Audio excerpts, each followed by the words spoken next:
som Vigo, som rada, že sa dívate na ďalšie motivačné video a tým podporujete náš projekt New Life, Young Helping Young. Vedľa sebe mám úplne sympatiáka, klučinu, ktorý sa jmenuje Zdeněk Hýbl. Áno. A dělá úplně krásné zázraky s jojom. Pokud to poznáte, tak vám potom za chvíľočku ukáže, jak sa s tím narába. Povedz mi prosím tě, ako jsi se dostala ty k tomuto hobby nebo športu? K tomu jsem se dostal úplně náhodou, přišel jsem studovat do Prahy na průmyslovku, byl tam kluk, co si s tím hrál, tak jsem se k němu nějak přidal, protože jsem se od malička hrál s míčkama, házel jsem si žongloval s diabolem a tohle to bylo parádní, vejde se to do kapsy, takže super. Ako dlouho, alebo ako často trénuješ? S tím trénováním je to teďka horší, protože chodím do školy a mám spousta jiných aktivit, takže je to tak, že každý den tak 10-15 minut, to se třeba když čekám na autobus nebo na vlak, tak. Ale jinak před závodama se jsou třeba 4, 5, 6 hodin denně, jako před těma závodama, aby se najel ten freestyle.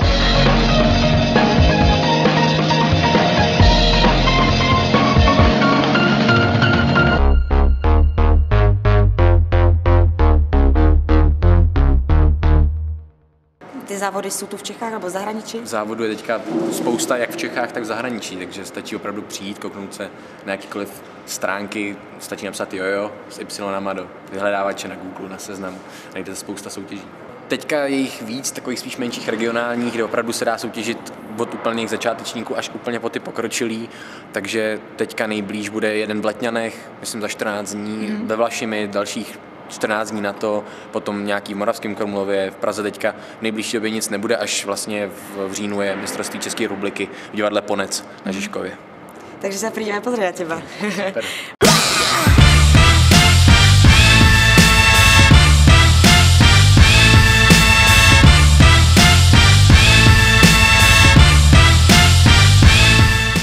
Koľko stojí takéto jojo? Základní tak okolo 200-300, takový to, s čím se dá už solidně jako začít jojovat, a ty lepší tak okolo 15 až 2000, 3000, víš. Kdo tě k tomu dostal? K tomu jojování, kdo mě k tomu dostal? No asi nejspíš ten kamarád na té průmyslovce, no. Nebejt jeho, tak se k tomu asi nějak nedostanu, takže... A co považuješ za tvoj největší úspěch? Můj největší úspěch, teď jsem byl, je to asi měsíc zpátky, byli jsme v Maďarsku na mistrovství Evropy a byl jsem čtvrtý v kategorii X-Division, což je jako odvázaná, takovýhle větší jojo, na konci je odvázaný od provázku, že to je jako trošku diabolo, tak v tom jsem byl čtvrtý, což je teďka docela můj velký úspěch. To je krása. Ladies and gentlemen, from the Czech Republic, Zdeněk Hýbl!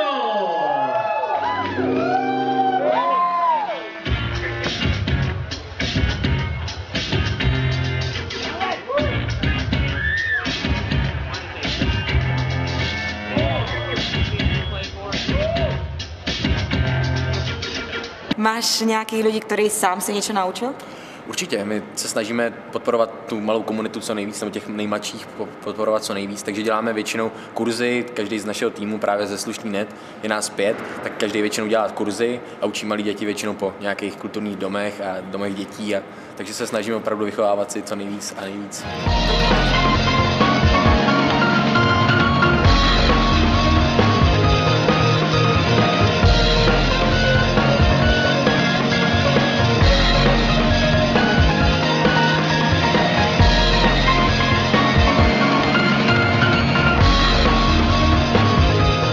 Tak mi povedz, akým způsobem by si doporučil nováčkom začať? No, nejlíp je přijít za náma právě do krámu Ladova 5, je to kousíček od Vyšehradu, přijít, koupit si jojo, my vám ukážeme první věci, jak začít, první tričky a může se pěkně jojovat. Tak já přijdem do vašeho krámku, koupím si jojo a začnu jojovat. Super. To je docela jednoduché. Díky moc jsem ráda, že jsi dorazil, že jsi si urobil čas. Děkuji za pozvání. A sledujte ďalej. Ahoj. Čau.